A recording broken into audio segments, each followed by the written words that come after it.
તાપીના વાલોડમાં મહિલા ગૃહ ઉદ્યોગના લિજ્જત પાપડ સામે અન્યાય વિરુદ્ધ મહિલાઓએ હલ્લા બોલ કરી અવાજ ઉઠાવ્યો હતો।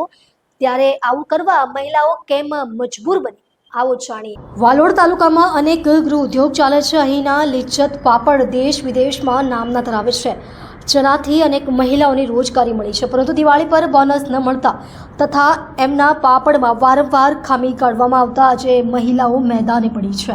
પણ આ લિજ્જત પાપડ સામે પોતાને થઈ રહેલા અન્યાય વિરુદ્ધ મહિલાઓ મેદાને પડી છે। ત્યારે આવો એમની વેદના એમના મોઢે સાંભળીએ।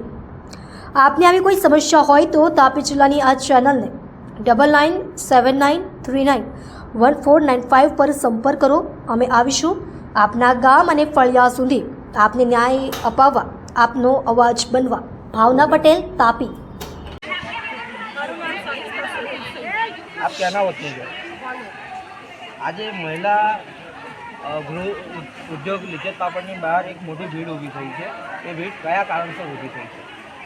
અમે બધી સભ્યો બહેનો છે, સભ્યો બહેનોને જે દર વર્ષે બોનસ મળે છે 25,000 આ વખતે મળતા છે, તે લોકો અમને પૂરતું બોનસ નથી આપતા।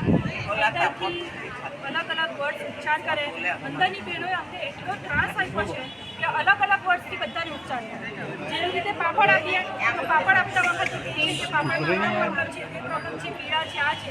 પીળા પાપડ ક્યારે હોય છે? જ્યારે લોટ ઢીલો હોય છે। તો લોટ જ્યારે બંધાવે એ લોકો કઠણ લોટ બંધાવવો જોઈએ કે જેથી અમારી ઘટ ઓછી થાય, અમારા પાપડ પીળા નહીં પડે ને એ લોકોની કોઈ ફરિયાદ અમારા સામે નહીં થાય। ને અમે સામે એ લોકોને કહીએ છીએ કે અમને લોટ ઢીલો પડે છે, અમને લોટને હાથ પણ નથી લગાવવા દેતા કે જેથી અમને ખબર પડે કે અમારો લોટ ઢીલો છે। લોટ ઢીલો નહીં હોય તો પાપડ ખરાબ હોય એનો કોઈ ઓપ્શન જ નથી આવતો। ત્યાર પછી ઘણી બધી બહેનોને એ લોકોએ શોષણ કર્યું। જેવી રીતે કોઈએ નામ લખાવી આપ્યું તો મારા ઘરે કામ કરવા આવું, કોઈએ કીધું કે તારું અહીંયા નામ મેં કર્યું છે, આખી જિંદગી મારે તારે કામ કરવું પડે। એવી રીતે ઘણી બધી બહેનોએ અંદરવાળીએ શોષણ કર્યું છે, જે બહેનો આજ સુધી બોલી નથી શકતી। બીજી વસ્તુ છે કે જ્યારે આ લોકો અંદરવાળા સાથે ન્યાય કરી શકે તો બહારવાળા સાથે કેમ નહીં કરે? નિયમ તો બધાને સરખા લાગુ પડે છે ને, તો બધાને સરખો માન આપવો જોઈએ। કાલનો દિવસ જ્યારે અમે કાલે અહીંયા બધા ભેગા થયેલા, અંદરના જે બેન છે સરયુબેન કરીને પાણીના કુલર બી ઉચકાવી લીધા। અમે સવારે 5 વાગ્યાથી લઈને સાંજે 5 વાગ્યા સુધી અહીંયા ઉભેલા હતા। બધી બહેનોએ કીધું કે પાણી મંગાવો, તેમને શું જવાબ આપ્યો? એ લોકોને કંઈ પાણી આપવાનું નથી। તો અમે અહીંયાના સભ્ય છે, અમારી પોતાની છે, એ લોકો એવું કહે છે તો અમારે પોતાની છે તો અમે ચાહીએ ત્યારે રજા પાડીએ, ચાહીએ ત્યારે મળીએ। એ લોકો અમને જબરજસ્તી નથી કરી શકતા, છતાં બી એ લોકો અમને 6 કિલો માટે જબરજસ્તી કરે છે। તે અમે આખા ચોમાસા 6 મહિનાનું ચોમાસું થયું, 6 મહિના અમે 6 કિલો મળ્યો છે, પણ એ લોકોની અમને કોઈ એવી સહાય નથી કે જેનાથી અમે 5 કિલો મળીને બી બહેનો પોતાનું બી ગુજરાન ચલાવી શકીએ।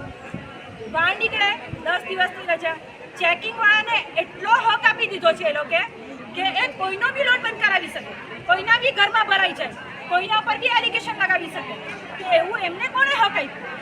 એમને આપ્યું તો અમને પણ આપો અમારા હકમાં બોલવા માટે। એના માટે જ અમારા બધાની આ લડાઈ છે, જેમાં તમે બધા અમારા સાથે સંમત છો। અમને બહુ ખુશી છે, આગળ બી તમે અમારા માટે વધે તો મહેરબાની કરજો અને અમારા હકમાં ફેવર કરજો કે અમારે બોનસ નથી। માંગણીનો શું છે? અમને પૂરું બોનસ। બીજા અન્ય કંઈક મુદ્દાઓ ખરા લડતને લઈને? ઘણા વર્ષો પહેલા એફડી રકમ, હવે એ લોકોએ કઈ રીતે અચાનક બંધ કરી દીધી કોઈ બી સભ્ય બહેનોને ખબર નથી। એ લોકો અંદર એ લોકોને ચાહીતા માણસોને બોલાવીને મિટિંગ કરે, બહારની સભ્ય બહેનોની કોઈ મિટિંગ નહીં।